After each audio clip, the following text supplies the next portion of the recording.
So this is for Chris Propfe 650 subscriber contest.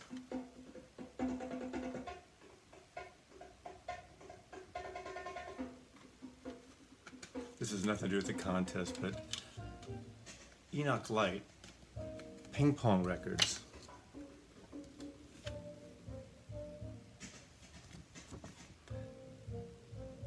Provocative percussion. So, here's the deal here. I'm down in my office, which is mostly my digital room. I do have a turntable here, an older turntable, but I mostly play CDs down here, digital files. I work down here. You've seen this one before, and I'm gonna do it all based on compact disc today. Big vinyl guy here, you know. We're going compact discs. So, 6 questions, and to give you the depth of the room, I'm gonna go pull them as I know what I don't know the first things what they are. Okay, first one is pull your first and last album. Now I'm just going for the main wall. That's the main wall. That's rock, soul, country. A couple of collections. Most of my collections are in a drawer, but if there's a box set, it's here. My jazz is along there. I'm not going to count jazz there. And we're going to take it from here. So the first and last records in your collection. Compact discs in this case. I'm not snooty about it.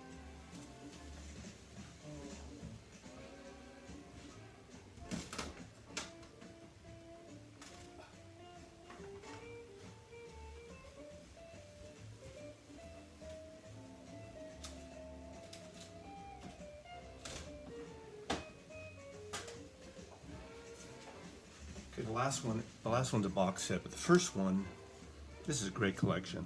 Of course, it's ABBA, A-B, no, not much before ABBA, but this is ABBA Oro, which in Espanol, yo hablo español pero muy poquito, yo necesito hablar español con lo vive en la misión in San Francisco, so todas personas hablan español. So ABBA did an album where they have their hits and they're all sung in Spanish. I used to have this vinyl. I don't have the vinyl copy anymore, but I love this. So it's what you expect. Like, muchas podas gracias. Thank you for the music. Fernando. What's Fernando in Spanish? Fernando. So that's the first record or the first compact disc in my collection, my main wall. And the last one's a box set, because box sets, even though I have my collections over there, they don't fit box sets. This is a great, great set. This is called Doughboys, Playboys, and Cowboys. And this is 4 discs. It is jam-packed, 99 tracks featuring, in this box, the story of Western swing. So music that blends jazz, straightforward country, pop music, blues. This is pioneered amplification when they started going electric, but I mean, it's got Bob Wills and Texas Playboys and so many other music like that. And this is one hell of a collection. If you ever find this collection, this is an amazing record. And I play this, I used to put this on random and just blast it, and it's really a fun record. I'm a big fan of cowboy music, country swing, mixing country, folk, jazz, blues. So a great record. Okay, second, a blue album. I kind of pulled it out, but I'm going to go grab it. I pulled it out just so it wouldn't be like a whack-a-mole thing. So here it goes.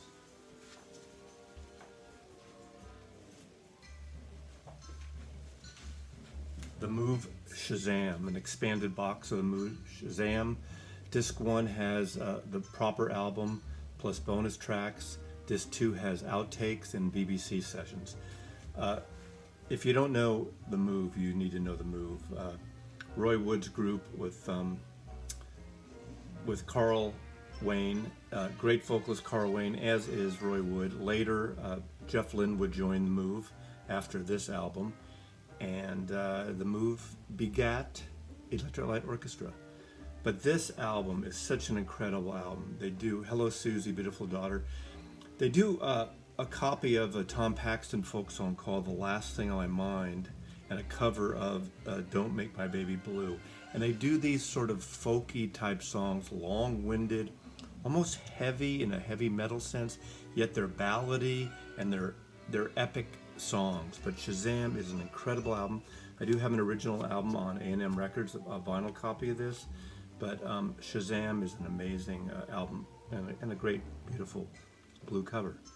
So there you go. Blue inside and blue outside. Okay, number 3. Deep Purple or Led Zeppelin. Why do you have to choose? Of course, for me, it'd be Led Zeppelin. Saw them twice. Saw them at Kezar Stadium in Golden Gate Park in San Francisco, and saw them at the Oakland Coliseum for what was the last show they ever played in America, Day on the Green show. This is their whole catalog when it first came out on CDs, before all the remastered bullshit and everything. I did see Deep Purple once, and that was, I love their first album, Hush. Of course, In Rock and those I like, but I'm not really into them after, what is it, In Rock and whatever those first 3 records are. But I love the first album, Shades of Deep Purple, Hush. I saw them 1968 when that album came out at the San Francisco International Pop Festival in Alameda Fairgrounds across from San Francisco. And what my friend's father took us for 2 days to this great festival. I like to do a video on that festival because I have the newspaper brochure that, and was amazing shows like Creedence Clearwater and the Chambers Brothers and Deep Purple, and just as these bands were really starting to get known. But anyway, CD, Led Zeppelin. I like their first album. That's my favorite Led Zeppelin album. I think after that it's great, obviously. Who am I to say it's not? They're not. But I love their first album the best because it was so different. Okay. Speakers. Showcase your speakers.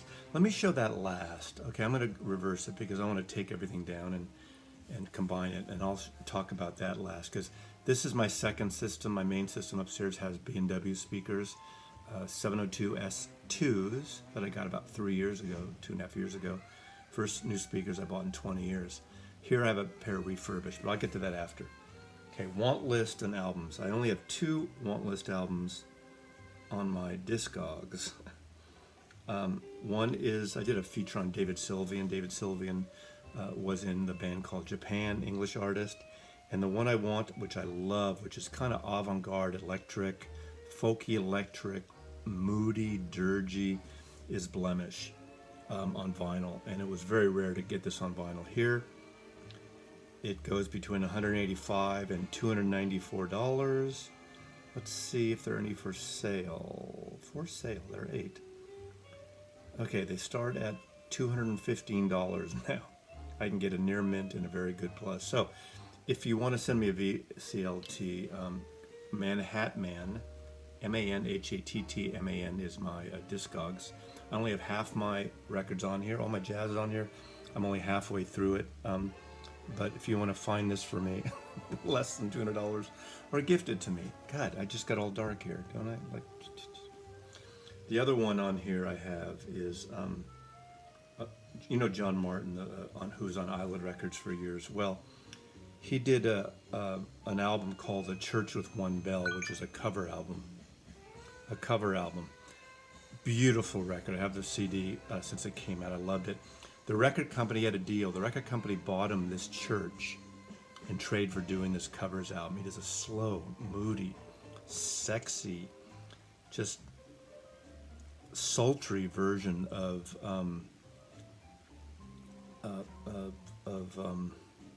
Strange Fruit, you know, the song popularized by Billie Holiday. God, it's great. Really, really, really great. Of course, here, let's see if there's any for sale. For sale. Here, there's one for sale for 1,900 pounds, or just about $2,200.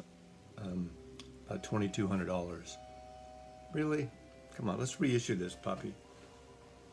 That's what I want. I'll be your best friend if you find a copy for me cheap. Lesser known albums by a famous artist. You know, I didn't pull this ahead of time. Let me think about this.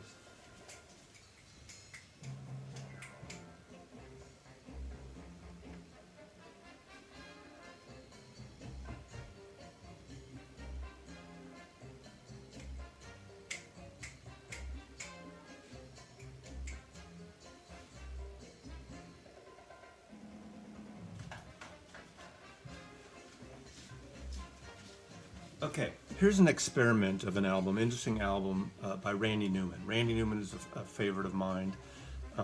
This light doesn't work, does it? But Faust, I'm going with Faust. I don't think it ever came out on vinyl. It's almost like a concept album of the story of Faust by Randy Newman. Linda Ronstadt's on it, James Taylor's on it. Produced by Peter Asher.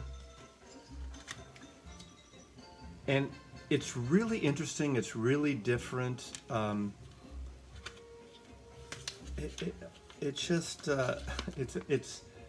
it's an unusual album, and it's not an album a lot of people really know about, unless they're super Randy Newman freaks like I am. I love him.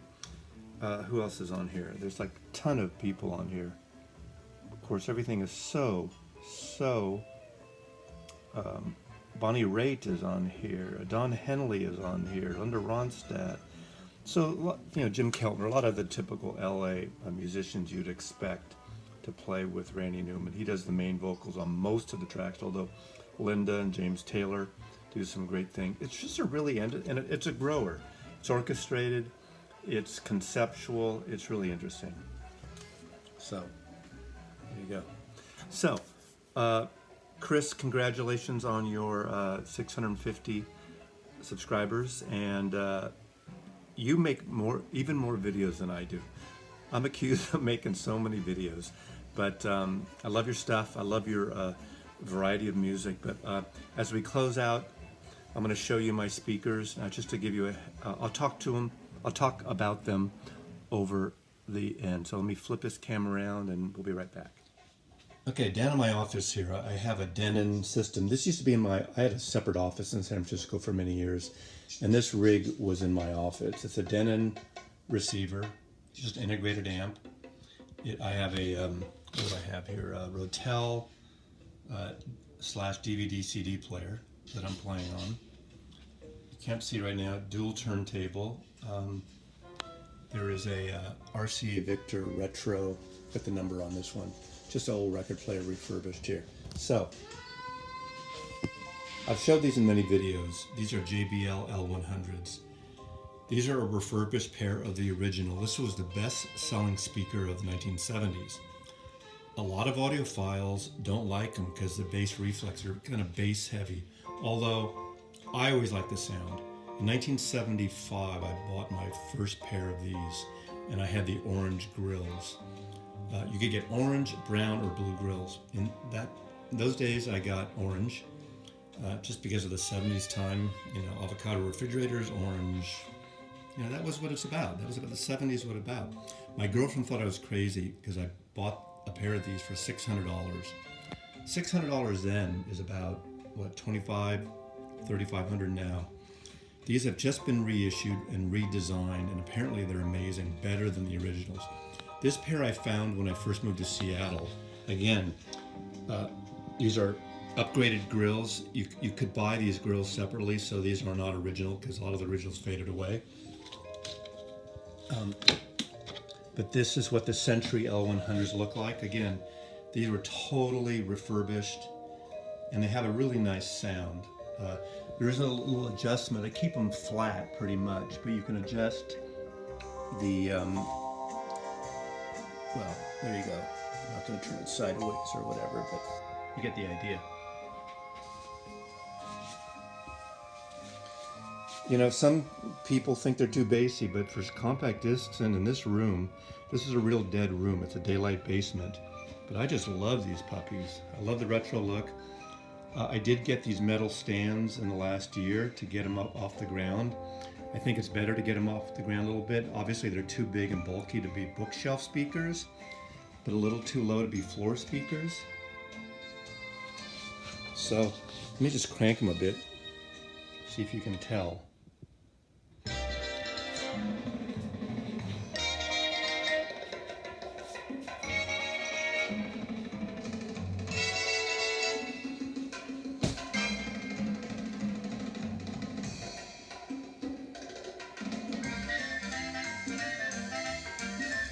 You probably want to hear Led Zeppelin, don't you?